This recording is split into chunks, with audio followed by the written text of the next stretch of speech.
বেগম খালেদা জিয়াকে লন্ডনে নেয়ার বিষয়ে আজ রাত ৯টার পর বৈঠকে বসবে মেডিকেল বোর্ড।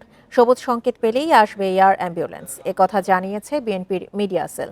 এদিকে রাজধানীর এভারকেয়ার হাসপাতালে চীন ও যুক্তরাজ্য থেকে আসা বিশেষজ্ঞ চিকিৎসক সহ মেডিকেল বোর্ডের অধীনে বর্তমানে বেগম খালেদা জিয়ার চিকিৎসা চলছে। তাকে লন্ডনে নিতে শুক্রবার সকালে ঢাকায় আসেন পুত্রবধূ ও বিএনপির ভারপ্রাপ্ত চেয়ারম্যান তারেক রহমানের স্ত্রী জুবায়দা রহমান। বিমানবন্দর থেকে সরাসরি যান এভারকেয়ার হাসপাতালে, এরপর যান ধানমন্ডিতে তার বাবার বাড়িতে। পরে সন্ধ্যার দিকে আবারও বেগম জিয়াকে দেখতে হাসপাতালে যান তিনি। গত 23শে নভেম্বর শ্বাসকষ্ট নিয়ে হাসপাতালে ভর্তি হন বিএনপি চেয়ারপারসন বেগম খালেদা জিয়া।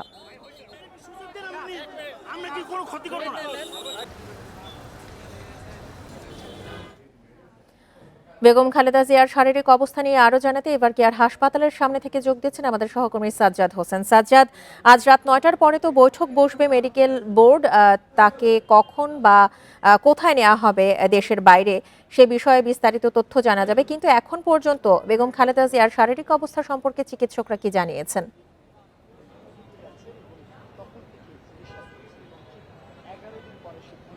আজকে 14তম দিনের মতো রাজধানীর এভারকেয়ার হাসপাতালে বেগম জিয়ার চিকিৎসা চলছে।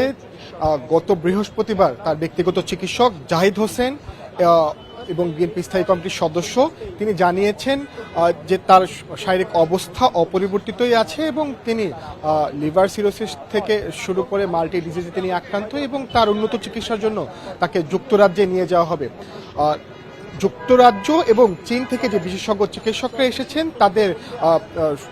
তাদের যে সমন্বিত চিকিৎসা বোর্ড, সেই চিকিৎসা বোর্ডের পরামর্শ কিন্তু তার চিকিৎসা চলছে। গতকাল ভোরে তাকে যুক্তরাজ্যে নিয়ে যাওয়ার একটি কথা ছিল, কিন্তু তার যে শারীরিক অবস্থা সেটি তার শারীরিক অবস্থার অবনতি হওয়ায় তাকে কিন্তু যুক্তরাজ্যে যে নেওয়ার বিষয়টি সেটি কিন্তু এখন পর্যন্ত স্থগিত রয়েছে। কাতার থেকে যে কাতার আমিরের যে রয়্যাল এয়ার অ্যাম্বুলেন্সটি আসার কথা ছিল সেটিও কিন্তু আসেনি যান্ত্রিক ত্রুটির কারণে। দুটি কারণে কিন্তু তার যুক্তরাজ্যে যে উন্নত চিকিৎসার জন্য যাওয়ার বিষয়টি সেটি কিন্তু স্থগিত রয়েছে। আর গতকাল 11টায় কিন্তু তার পুত্রবধূ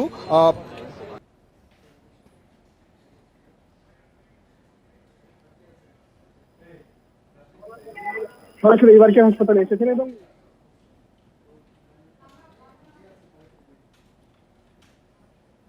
রাজধানীর এভারকেয়ার হাসপাতালের সামনে থেকে খালেদা জিয়ার শারীরিক অবস্থার সবশেষ তথ্য জানাচ্ছিলেন আমাদের সহকর্মী সাজ্জাদ হোসেন। বিভাগীয় সমাবেশ সহ নানা কর্মসূচি চললেও এখনও আসন সমঝোতায় আসতে পারেনি জামায়াত, ইসলামী আন্দোলন সহ সমমনা ৮ দল। যদিও প্রাথমিকভাবে ৩০০ আসনেই প্রার্থী ঘোষণা এবং নির্বাচনের প্রচারণা আগেই শুরু করেছে দলগুলো, তবে তারা আশাবাদী জোট গঠনের মাধ্যমেই সব জটিলতা কেটে যাবে। তবে এসব আলোচনায় নতুন কিছু দেখছেন না রাজনৈতিক বিশ্লেষকরা।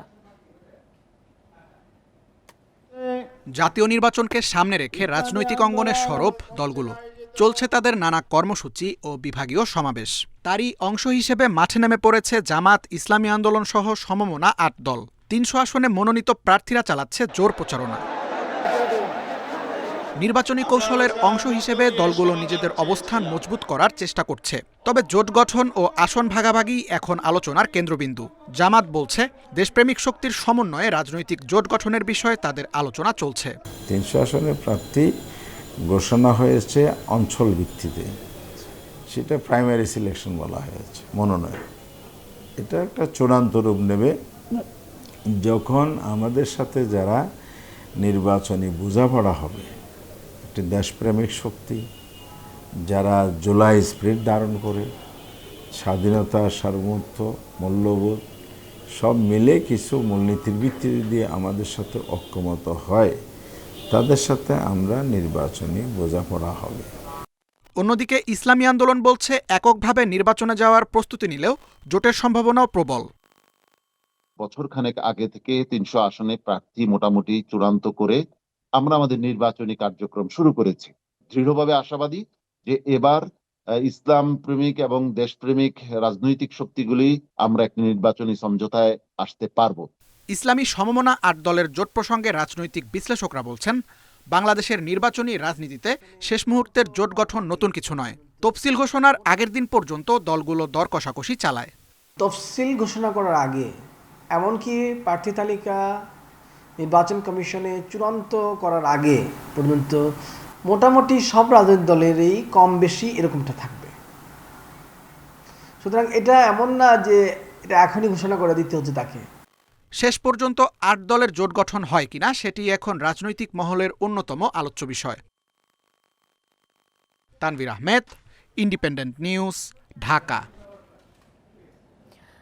ত্রয়োদশ সংসদ নির্বাচন অন্তর্বর্তী সরকারের জন্য বড় পরীক্ষা। গ্রহণযোগ্য নির্বাচন নিশ্চিতে সরকার সর্বোচ্চ গুরুত্ব দিচ্ছে বলে জানিয়েছেন পররাষ্ট্র উপদেষ্টা তৌহিদ হোসেন।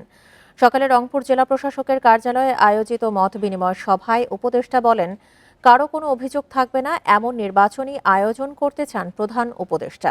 নির্বাচন ঘিরে কোনো নাশকতা বা বিশৃঙ্খলা তৈরির চেষ্টা করা হলে কঠোর হবে সরকার। বলেন, শুরুর দিকে আইনশৃঙ্খলা পরিস্থিতি খারাপ থাকলেও ধীরে ধীরে পুলিশ আত্মবিশ্বাস ফিরে পেয়েছে। এ সময় উপদেষ্টা নির্বাচনের সব রাজনৈতিক দলের অংশগ্রহণ ও দায়িত্বশীল ভূমিকার ওপরও গুরুত্বারোপ করেন।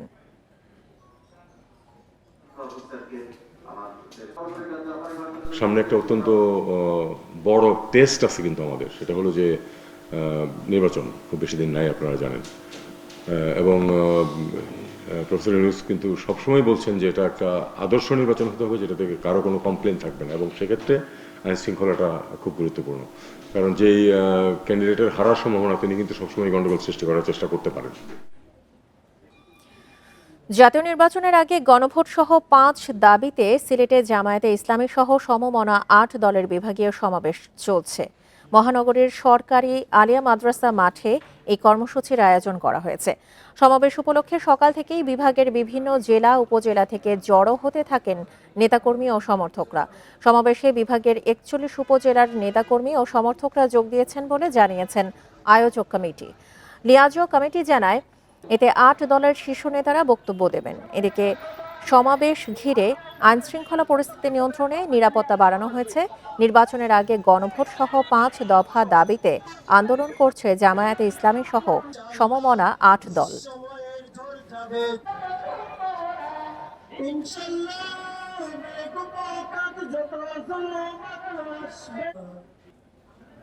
চট্টগ্রামের চুয়েটে অকেজো পড়ে আছে দেশের প্রথম ক্যাম্পাস ভিত্তিক আইটি বিজনেস ইনকিউবেটর। একসময় একে টেক স্টার্টআপের স্বপ্ন কারখানা মনে করা হলেও এখন তা যেন এক পরিত্যক্ত ভবন। ইনকিউবেশন ফ্লোরগুলো ফাঁকা, বরাদ্দ বাতিল আর প্রশাসনিক জটিলতায় পরিণত হয়েছে নামমাত্র ট্রেনিং ও কর্মশালা নির্ভর প্রতিষ্ঠানে। ২০২২ সালে চুয়েটে যাত্রা শুরু করে দেশের প্রথম ক্যাম্পাস ভিত্তিক আইটি বিজনেস ইনকিউবেটর। ১১৭ কোটি টাকা ব্যয়ে নির্মাণ করা হয় 10তলা ডিম্বাকৃতির ইনকিউবেশন ভবন, 2টি ডরমেটরি আর একটি মাল্টিপারপাস প্রশিক্ষণ ভবন। প্রতিষ্ঠার 3 বছরেও অব্যবহৃত এসব স্থাপনা।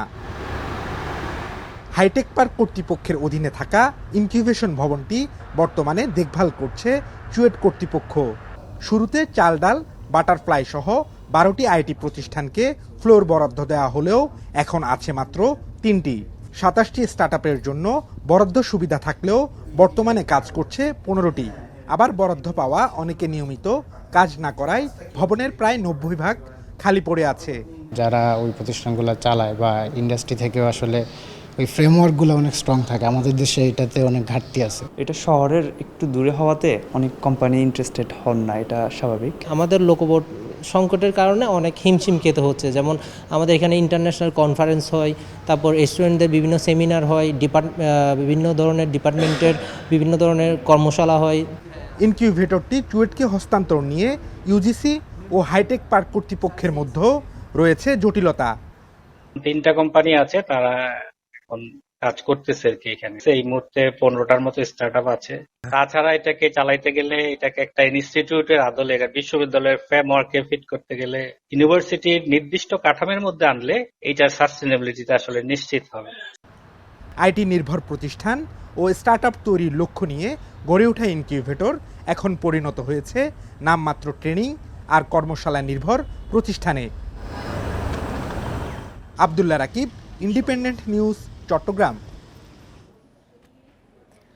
হবিগঞ্জ, ফেনী, মেহেরপুর ও সুনামগঞ্জ মুক্ত দিবস আজ। নানা আয়োজনে দিনটি উদযাপন করছে প্রশাসন ও জেলার মুক্তিযোদ্ধারা। সকাল 10টায় হবিগঞ্জের মুক্তিযুদ্ধের স্মৃতি ফলক দুর্জয়ে শ্রদ্ধা নিবেদন করেন জেলা প্রশাসক, পুলিশ সুপার ও জেলা মুক্তিযোদ্ধা ইউনিট। ফেনীর মুক্তিযুদ্ধ স্মৃতিস্তম্ভে ফুল দিয়ে শ্রদ্ধা নিবেদনের মধ্য দিয়ে শুরু হয় দিনটির আনুষ্ঠানিকতা। এ সময় সেই দিনের স্মৃতিচারণ করেন মুক্তিযোদ্ধারা। মেহেরপুর শহরের কলেজ মোড়ে অবস্থিত স্মৃতিসৌধে জাতির শ্রেষ্ঠ সন্তানদের স্মরণ করেন প্রশাসনের কর্মকর্তা ও মুক্তিযোদ্ধারা। এ সময় বক্তারা নতুন প্রজন্মকে মুক্তিযুদ্ধের চেতনা ধারণ করে দেশপ্রেমে উজ্জীবিত হওয়ার আহ্বান জানান। দিবসটি উপলক্ষে ঝিনাইদহ শহরের পুরাতন ডিসি কোর্ট চত্বর থেকে শোভাযাত্রা বের হয়ে শহর প্রদক্ষিণ করে। পরে মুক্তিযুদ্ধ স্মৃতিসৌধে অনুষ্ঠিত হয় আলোচনা সভা। এছাড়াও সুনামগঞ্জে গণকবরে শ্রদ্ধা নিবেদন সহ নানা আয়োজনে পালিত হয় দিনটি।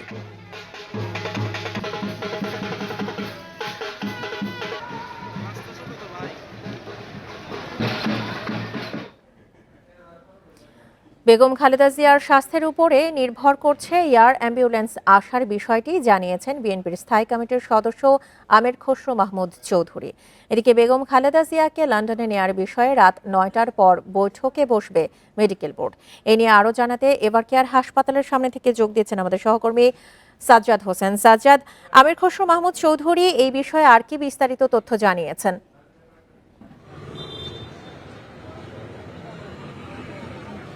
তমা, কিছুক্ষণ আগে আমি যেমনটি জানাচ্ছিলাম, আজকে 14তম দিনের মতো বেগম জিয়া এভারকেয়ার হাসপাতালে চিকিৎসাধীন আছেন এবং তার অবস্থা অপরিবর্তিত থাকায় এবং গত বৃহস্পতিবার যখন ঘোষণা করা হয় তাকে উন্নত চিকিৎসার জন্য যুক্তরাজ্যে নেওয়া হবে, তার ঘোষণার পর তার শারীরিক অবস্থা কিছুটা অবনতি হয় এমনটিই কিন্তু জানিয়েছেন গতকালে দলের মহাসচিব।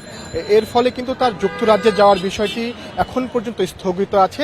এই একই কথা কিন্তু আজকে কিছুক্ষণ আগে দলের আরেক স্থায়ী কমিটির সদস্য আমির খসরু তিনি বলেছেন যে বেগম জিয়ার যে যুক্তরাজ্যে যে যাওয়ার বিষয়টি এটা কিন্তু সম্পূর্ণ নির্ভর করছে চিকিৎসকদের সিদ্ধান্তের উপর। তিনি কিন্তু এখন লিভার সিরোসিস থেকে শুরু করে আরও বেশ কয়েকটি মাল্টি ডিজিজে তিনি আক্রান্ত।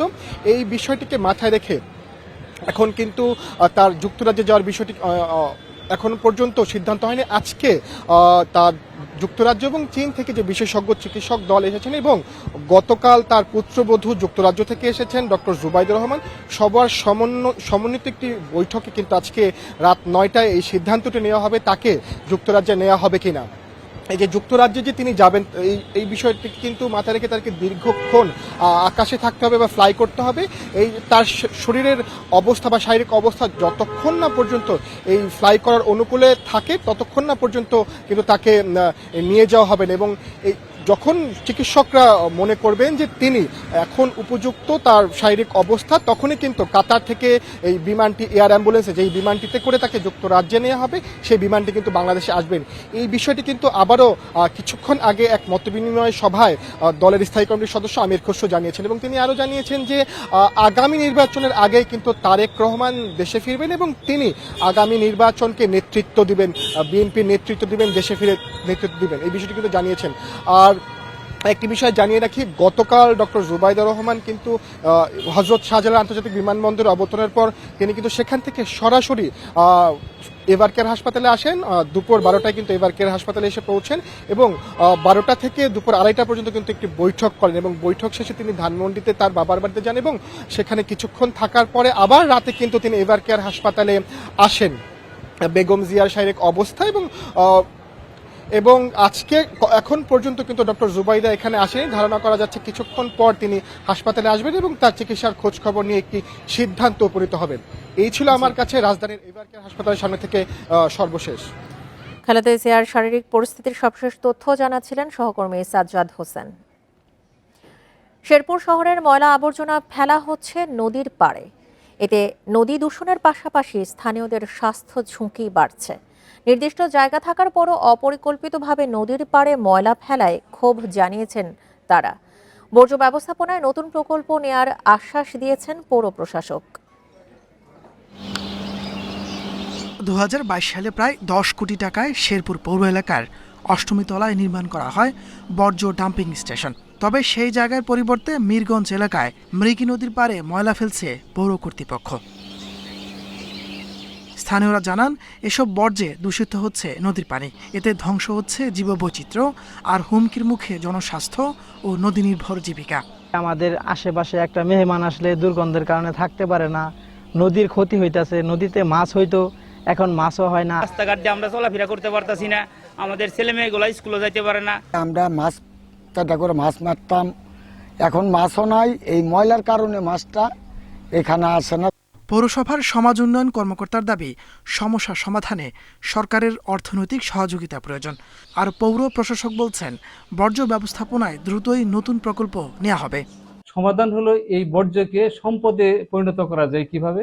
আমি মনে করি যে এটা জাতীয় সমস্যা, জাতীয়ভাবে এটাকে সমাধানের উদ্যোগ নেওয়া দরকার। আমরা এই ওয়েস্ট ম্যানেজমেন্টটাকে কিভাবে আরো সায়েন্টিফিক্যালি করা যায় যেন জনগণ দুর্ভোগের শিকার না হয়, সেদিকে আমরা বিশেষ দৃষ্টি রাখবো এবং আমরা প্রয়োজন বোধ হয় এই ব্যাপারে একটা প্রকল্প গ্রহণ করব। পৌর কর্তৃপক্ষের দাবি, পর্যাপ্ত জায়গা না থাকায় কিছু বর্জ্য ফেলা হচ্ছে নদীর ধারে। Independent news. দেশের চিনি কলের উৎপাদন করা চিনি বিক্রি হওয়া পর্যন্ত আমদানি বন্ধ থাকবে বলে জানিয়েছে শিল্প উপদেষ্টা আদিলুর রহমান। সকালে নাটোরের উত্তরা গণভবনের সংস্কার কাজ পরিদর্শন শেষে সাংবাদিকদের প্রশ্নের জবাবে তিনি বলেন, টিসিবির মাধ্যমে দেশে উৎপাদিত চিনি বিক্রি করা হচ্ছে।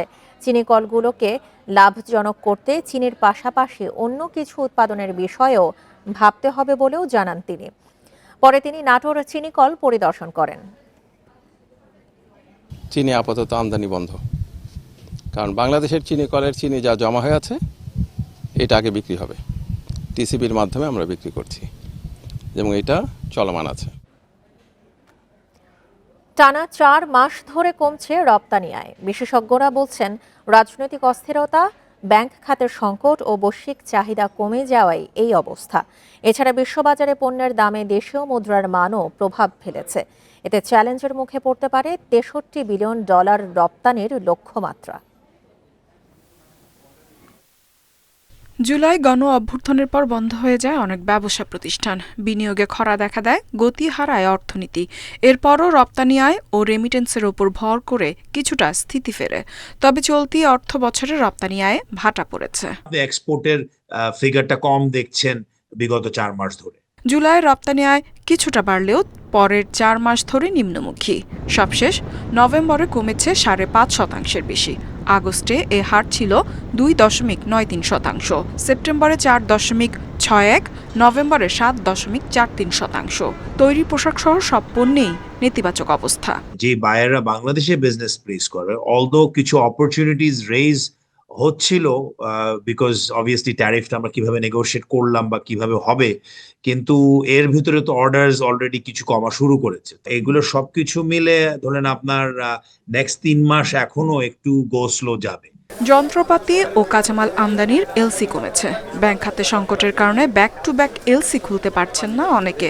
বিশ্লেষকরা বলছেন, আরো 2-3 মাস এই নেতিবাচক ধারা অব্যাহত থাকবে। যখন একটা দেশে পলিটিক্যাল গভর্নমেন্ট থাকে না, তখন বিদেশি বিনিয়োগকারীদেরও আস্থা থাকে না এবং দেশি বিনিয়োগকারীরাও বিনিয়োগ করে না। অতএব সেই জায়গা থেকে বাংলাদেশ একটা ক্রিটিক্যাল সিচুয়েশন পার করছে বিনিয়োগের ক্ষেত্রে। আর সেই বিনিয়োগের কারণেই কিন্তু প্রকৃতপক্ষে রপ্তানির যে আজকে বেহাল অবস্থা তা তৈরি হয়েছে বলে আমি মনে করি। বিশ্লেষকদের মতে, চলতি অর্থ বছরের বাকি 7 মাসে রপ্তানি আয়ের লক্ষ্যমাত্রা অর্জন করা কঠিন হবে। ইফাতারা, ইন্ডিপেন্ডেন্ট নিউজ। চীনের ইউনান প্রদেশের সঙ্গে বাণিজ্য বাড়াতে সমঝোতা স্মারক স্বাক্ষর করেছে রপ্তানি উন্নয়ন ব্যুরো ইপিবি। দেশটির মেকং ল্যানচাং ফল উৎসবে এই চুক্তি স্বাক্ষর হয়। ইপিবির মহাপরিচালক এবং ইউনান প্রদেশের বাণিজ্য বিভাগের উপমহাপরিচালক চুক্তি স্বাক্ষর করেন। রপ্তানিতে নতুন বাজার অনুসন্ধান এবং সম্প্রসারণে এই চুক্তি সহায়ক হবে। উৎসবে বাংলাদেশের 9 জন ফল উৎপাদনকারী এবং রপ্তানিকারক প্রথমবারের মতো অংশগ্রহণ করেছেন এবং আন্তর্জাতিক ক্রেতাদের কাছে তাদের কৃষি ও প্রক্রিয়াজাত খাদ্যপণ্য প্রদর্শন করেন। থাইল্যান্ড, কম্বোডিয়া, ভিয়েতনাম, লাওস ও মিয়ানমার দীর্ঘদিন ধরে একই ধরনের সহযোগিতা চুক্তির আওতায় এই উৎসবে অংশ নিচ্ছে।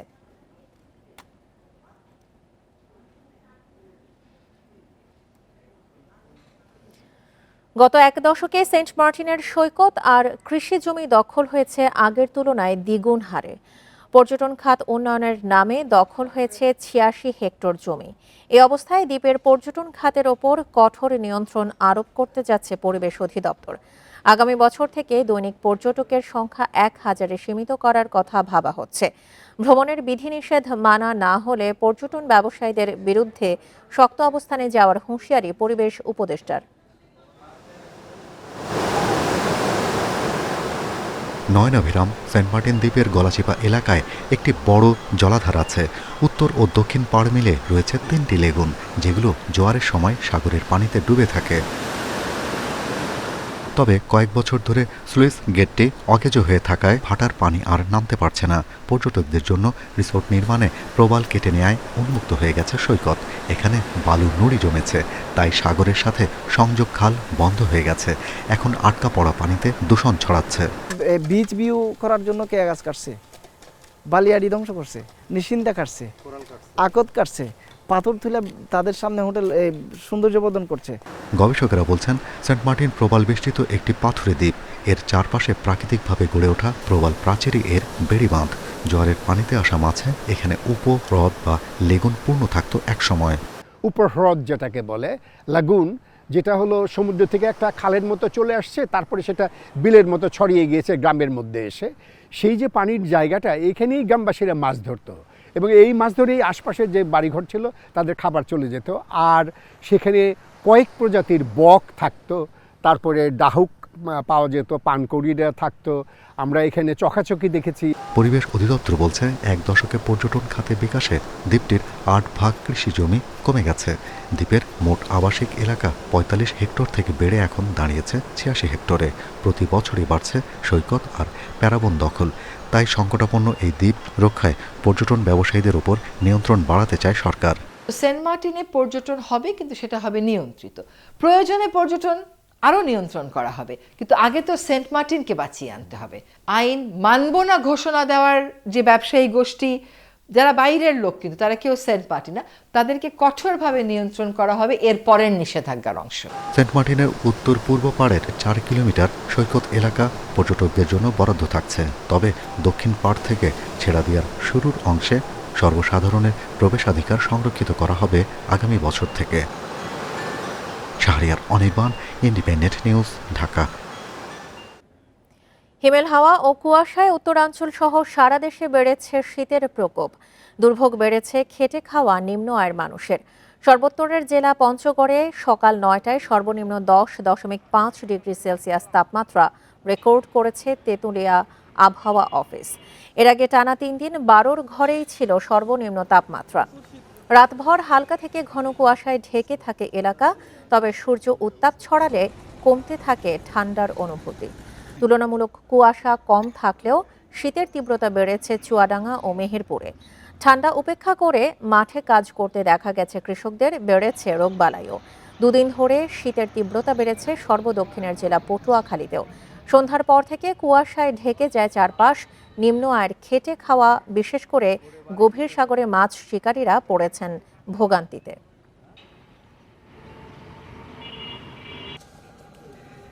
অন্যান্য দিনের তুলনায় আজকে শীত বেশি এবং সকাল থেকে ভারী কুয়াশা দেখা যাচ্ছে। শীতে বাইরে হওয়া যাচ্ছে না, মনে হচ্ছে যে হাত পা ঠান্ডা হয়ে যাচ্ছে এবং শীতটা খুবই বেশি।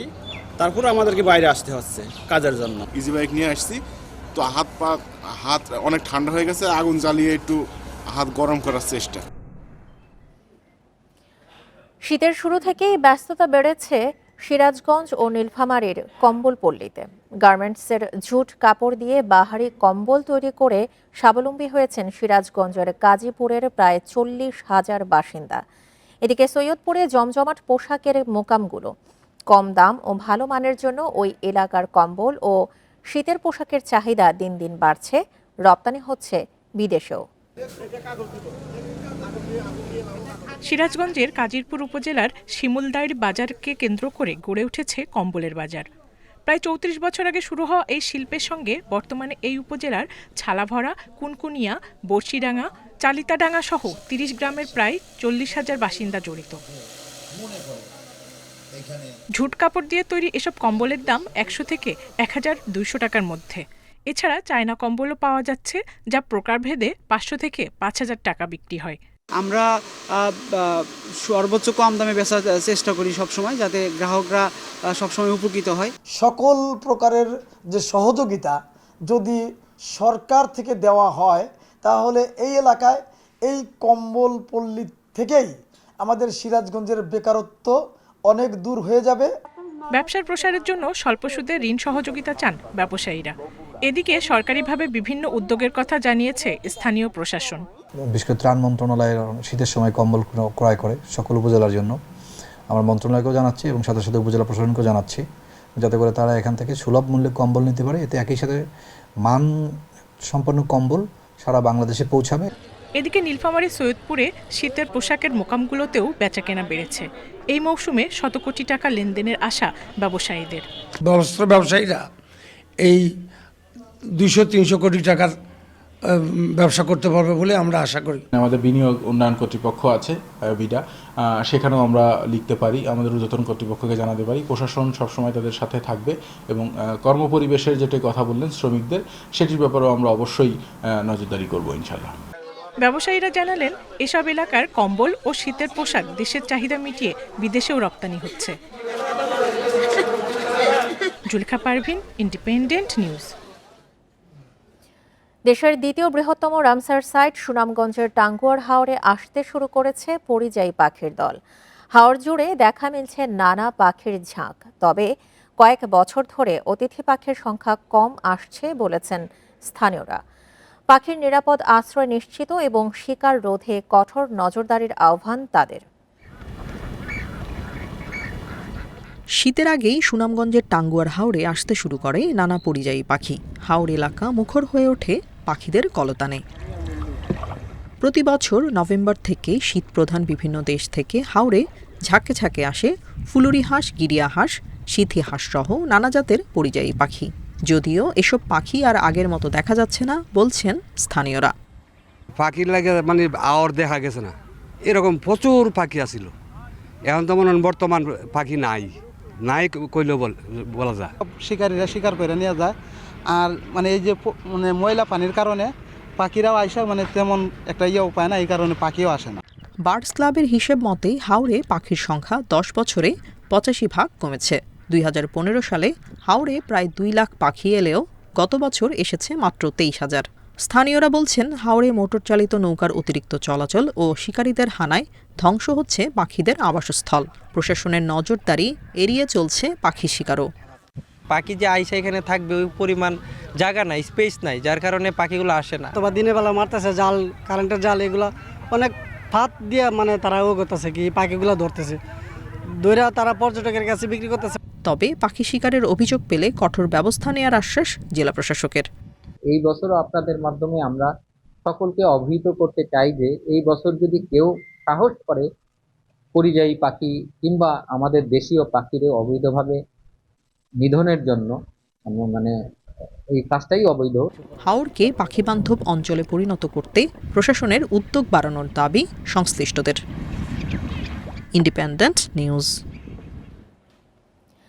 নীলফামারীর ডিমনায় বুড়ি তিস্তা নদীতে খননকে ঘিরে পানি উন্নয়ন বোর্ডের বিরুদ্ধে মশাল মিছিল করেছে এলাকাবাসী।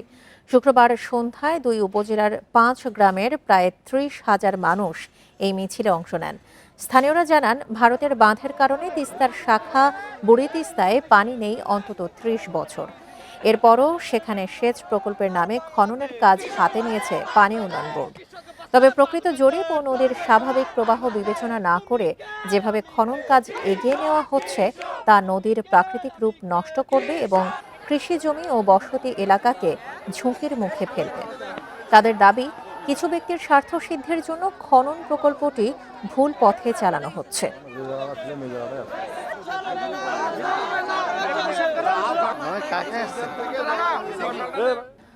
ইমরান খানকে জাতীয় নিরাপত্তার জন্য হুমকি অভিহিত করেছেন পাকিস্তান সেনাবাহিনীর গণমাধ্যম শাখা ISPR-এর মহাপরিচালক আহমেদ শরীফ চৌধুরী। পাকিস্তানের সাবেক এই প্রধানমন্ত্রীকে মানসিকভাবে অসুস্থ ও বিভ্রান্ত আখ্যা দেন তিনি। শুক্রবার রাওয়ালপিন্ডিতে এক সংবাদ সম্মেলনে আহমেদ শরীফ বলেন, ইমরান খান ও তার দল সেনাবাহিনী বিরোধী বর্ণনা ছড়াচ্ছে, বিদেশে শক্তির সাথে সমন্বয় করছে, বিশৃঙ্খলা উস্কে দিচ্ছে এবং ধারাবাহিকভাবে সেনাবাহিনীকে টার্গেট করছে। এ সময় সেনাবাহিনী বা তার নেতৃত্বকে আক্রমণের অর্থ আরেকটি সেনাবাহিনী তৈরির সুযোগ করে দেয়া বলেও মন্তব্য করেন তিনি। এর আগে বুধবার এক্সপোস্টে পাকিস্তানের সেনাপ্রধান আসিম মুনিরকে মানসিক ভারসাম্যহীন অভিহিত করেন কারাবন্দী ইমরান খান।